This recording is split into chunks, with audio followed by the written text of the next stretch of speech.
We are here at the Swedish Embassy to speak to His Excellency Gautam Bhattacharyya, the Swedish Ambassador to Qatar. Well, it was a very exciting time to arrive in Doha. I remember September 2022, the sense of expectation, the sense of anxiety in the country. Will we pull it off? Will it be good? Will it be manageable? And leading up to December, I think this has been one of the best periods in my life and a fantastic time to come to Doha. And then to see it in December and to see the final, it's something. It's like a dream. 2023 was, for everybody knows it, I think the whole country deserved a long holiday and some sleep after 10 years of working for this World Cup. But I see that 2024, 2025, we're now back and beyond, I would say. Doha has transformed. I would say, look at tourism, look at business, look at the way that Doha has positioned itself after the World Cup. It's become a household name. So I see like a tremendous amount of energy and dynamism now picking up every year now after the World Cup. For us, it's large. We're a country of 10 million people, so it's 1,000 people plus, and it's growing. And it's a very interesting small community, but very highly qualified. Many of them pilots, of course, doctors, teachers, but also people in hospitality, in the restaurants, in the hotels, and all walks of life. Sports. We have a lot of sports teachers and sports practitioners. So it's a very diverse but highly qualified community. Maybe the viewers don't know much about Sweden. It's as I said, it's a country that perhaps has not been so well known in Qatar before, and we've had the embassy only for 11 years here. But the last year has been extremely interesting and extremely intensive in the sense that the Emir, His Highness Sheikh Tamim, visited Sweden in September 2024. And after that, we have had more visits, more initiatives, more MOUs than in the entire 10 years that the embassy existed. So the last year has been extremely positive for our relations, and we see the trade relations, business investments, tourism picking up at a very fast pace. We see so many promising sectors in Qatar, and our companies have been here for a very long time.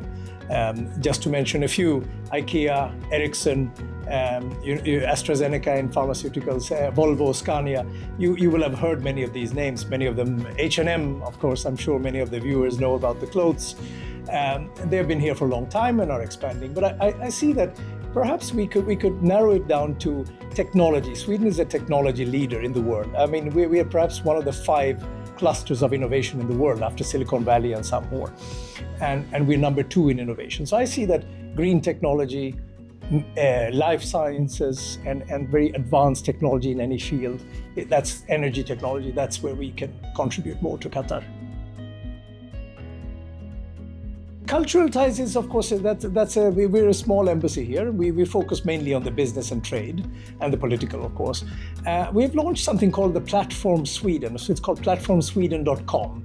It's a new website where we aim to connect Qatar and Sweden.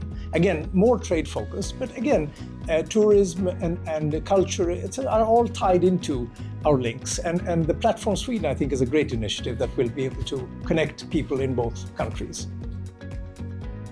I think there's huge potential again. Qatar and Sweden are both small countries.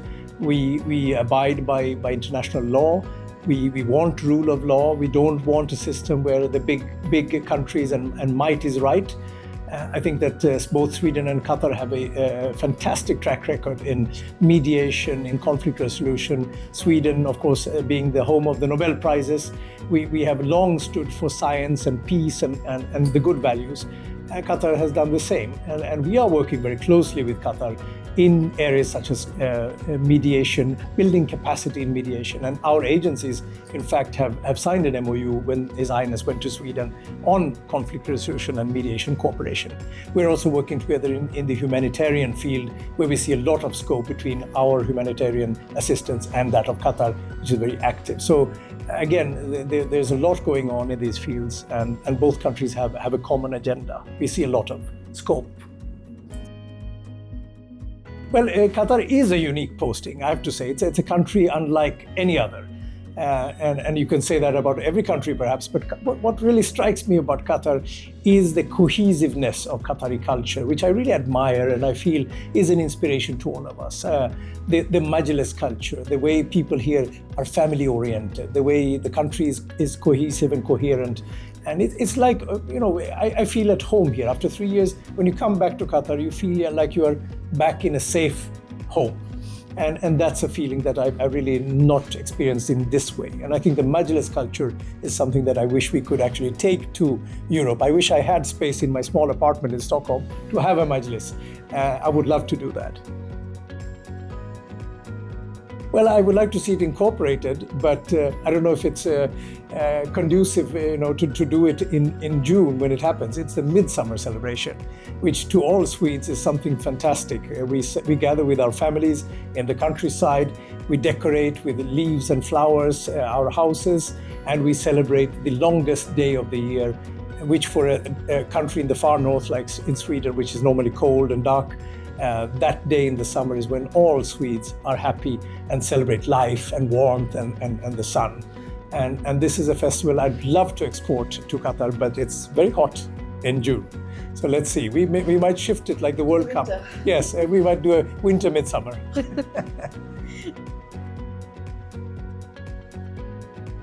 Well, most different in Qatar, I would say, perhaps is the way Qatar is such a crossroads of cultures, of various influences, and also it's a modern melting pot where you see, and not least thanks to Qatar Airways and the airport, the way the country is connected. Not that Sweden is not cosmopolitan, we have hundreds of nationalities, but the fast-paced integration here of communities and the presence of so many people from all over the world, and the way Qatar is also engaging with the world with culture, sports, events.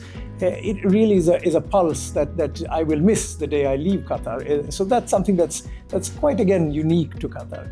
Well, the similarity, I would say, is the safety-oriented society. Sweden is a country which values environment, which values safety, which values the basic values of humanity. And I see that in Qatar as well, that this is a country that is very well built, very well organized, and we have a vision for the country which is very much in tune with the Swedish values. So I see a lot of similarities actually in that sense.